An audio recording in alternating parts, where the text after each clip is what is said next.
Now, it's been an exciting weekend of sports with the All Blacks taking on Le Bleu, Sebastian Vettel looking to seal the F1 championship, and David Brooke trying to take on Usain Bolt in the 100-meter dash. Okay, no, that last part isn't true, but can you actually imagine it for a moment? Usain Bolt, David Brooke, there on the track. No. But the man is here. I'd still be on the start line as he's finished the race. I'd be like, I've just heard the gun, you know?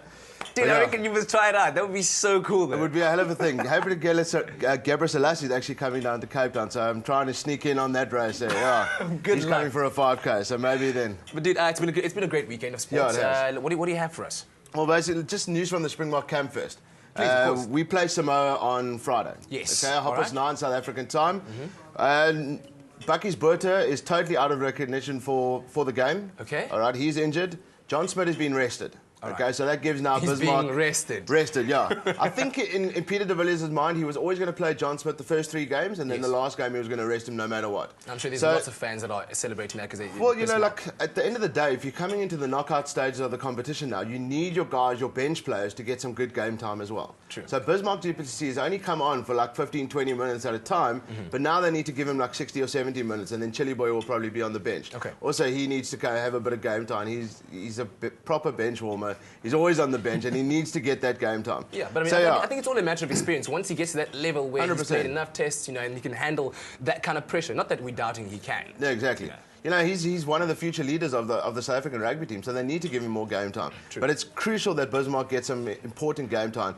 Samoa are a very physical side, and Busy loves a good physical game. He's not scared to front him to these guys. So it's going to be a cracking game. As I said, Bucky's is out. Victor Matfield will captain this side in replacement for John Smith. So should be an interesting game. I don't think it's going to be as close as everyone thinks it's going to be. I think that Samoa are a team that can really G themselves up for an individual game. I don't see them as a tournament team where they can play 4 matches consistently, you know? Yeah. So I think that the Boks are going to put at least 30 or 40 points past them and win by at least 20. I can't see them getting past our try line a couple of times. Let's hope not. Let's hope not. Talk about Le Bleu, All Blacks. I tell you something, the All Blacks are looking menacing. Yeah.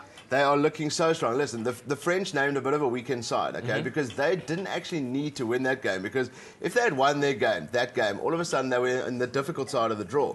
So they will now come second in their group and stay on the Northern Hemisphere side of the draw. Which is the safest place to be right now. Which is the safest place to be, okay? So there's your Ireland and your England, you know, both had good victories over the weekend. But France, you know, like they came in for a lot of criticism about the team, but I think if they named their stronger side, New Zealand would have still nailed them. And New Zealand they've got a squad but they've got a couple of injury concerns. But for them, Dan Carter is key. Yeah. If Dan Carter gets injured, in my opinion and in many opinion, their World Cup's over. I don't know, man. They will not win the World Cup. I've got a different point of view. They've got a very, very strong backline, man. When those guys run the ball, they run it hard. But in the knockout stages of the competition, you're not going to be running the ball. You're going to be taking it up to the forwards, and you're going to be practicing your drop kicks. Because Dan Carter actually, I heard the commentator say it was like his 4th drop kick ever in international rugby the other day, and that was purely a practice for the knockout stages of the competition. Shocking. But even more shocking was Argentina beating Scotland. Yeah, that was a huge victory. That basically guarantees them a quarter-final spot, because Scotland now have to go and play England and beat them to have any chance of getting into the quarter-finals. It's an interesting one because the current Scottish coach, Andy Robinson, used to coach England. Yeah. And that's going to be a great game. But Argentina are really like coming up in rugby, and a lot of people don't know this, but Argentina are joining our Tri-Nations next year, from next year. So there's going to be a 4 nations, even though they haven't given it a name yet. But it's good that their rugby is strong, because I think the Tri-Nations need a bit of a change, you know. So it got a bit boring with the 3 teams playing each other all the time. Yeah, true. So the element of Argentina now is going to be great. And then just wrap up quickly on PSL. Yeah, PSL, Chiefs, Pirates, Sundowns, all drew. The Chiefs are still top with SuperSport United who won, but they had a chance. You know, there's some midweek action this week, so hopefully that, you know, the fixtures come thick and fast now. Yeah, true that. So, thank you very much. Thanks, guys. I still look forward to seeing you on the track with Usain Bolt. You got to come on a run with us. Dude, I've got to do that. That's a challenge. I need to get my fitness levels up. But anyway, it's time for us to launch quickly into our kids' competitions. We're giving away a Smurf hamper. Oh, my word. Do you know what a Smurf is? I love the Smurfs. I love the Smurfs. I look a bit like a Smurf. That's why you got the blue one. Yeah, I look a bit like Papa Smurf. A fat Smurf.